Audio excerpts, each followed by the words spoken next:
Jimmy's Meal Repair. How can I help you? Ja, E008. Sure we do. We would all get a little bit of What size, Jess? Ja, clean it.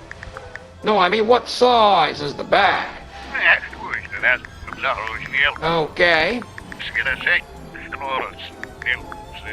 How many of those chips you think are broken up in there?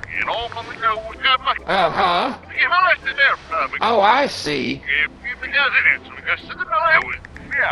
Well, if you only got a few left, you may just end up having to buy a new bag.